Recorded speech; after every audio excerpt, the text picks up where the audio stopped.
বন্ধুরা, আজকে তোমাদের সামনে নতুন একটা রেসিপি নিয়ে আসছি, চিংড়ি মাছের মালাইকারি। তাই করে তোমাদের আজকে দেখাবো। দাদাভাই বাজার থেকে চিংড়ি মাছ কিনে নিয়ে এসছে, চিংড়ি মাছের মালাইকারি খাবো। চিংড়ি মাছটা এখন আমি ধুয়ে নিচ্ছি। চিংড়ি মাছটা ধুয়ে নিচ্ছি।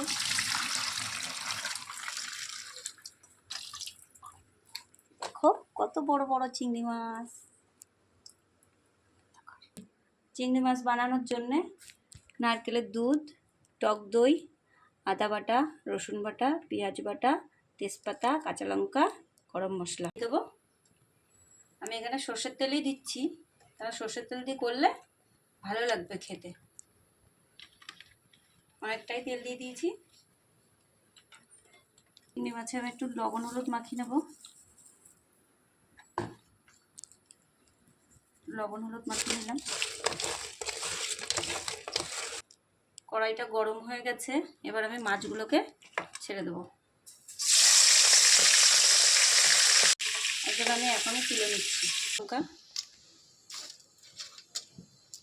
গোটা গরম মশলা,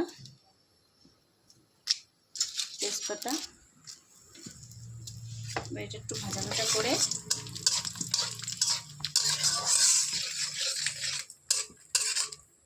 আমি এটা করে নেব। 1 চামচ টক দই দিয়ে দিলাম, বেশি দেবো না টক দইটা। একটুখানি লঙ্কার গুঁড়ি, একটুখানি জিরের গুঁড়ি,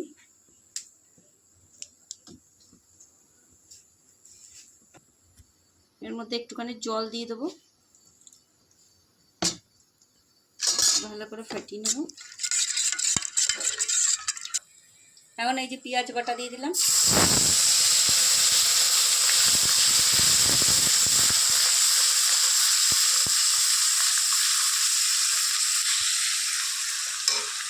রসুন বাটা, আদা বাটা,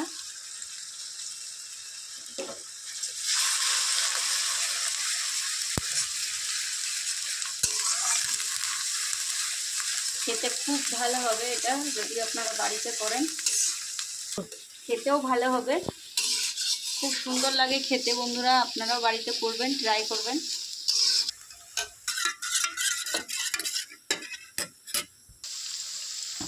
একটু লবণ দিয়ে দেবো, হলুদ দিয়ে দেবো,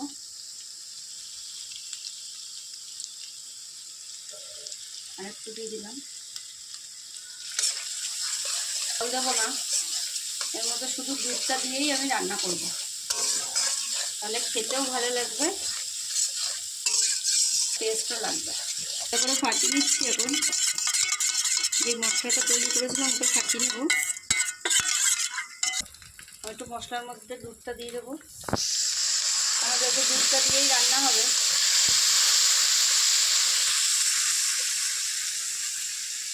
এবার যেই মশলাটা করেছিলাম ওই মশলাটা দিয়ে দেবো। এই যে দই, এটা দিয়ে দেবো এখনই।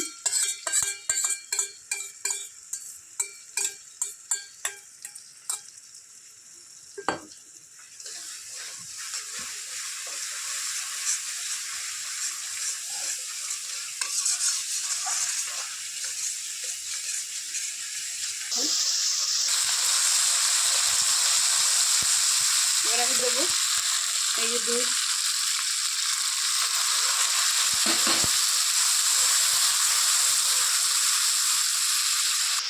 একটু চিনি দিয়ে দিলাম। এবার মাছগুলো দিয়ে দেবো।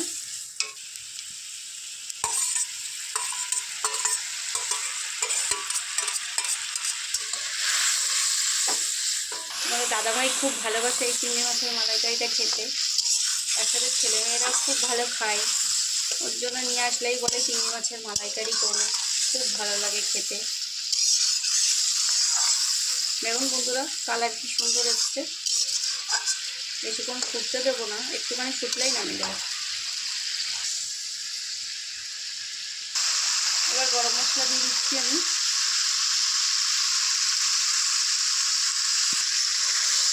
নামিয়ে দেবো।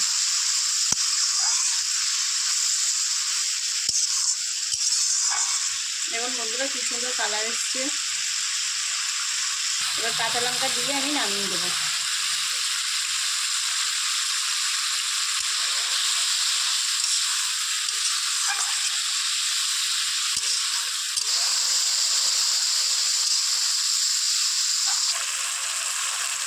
বন্ধুরা এখন হয়ে গেছে এটা, আমি এটা এখন নামিয়ে দেবো। গরম হয়ে গেছে কড়াইটা,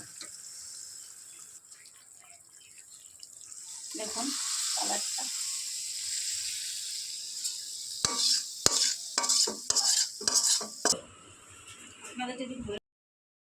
গাইস তোমরা ট্রাই করো এবং লাইক করো, শেয়ার অ্যান্ড সাবস্ক্রাইব করে দিও। টাটা।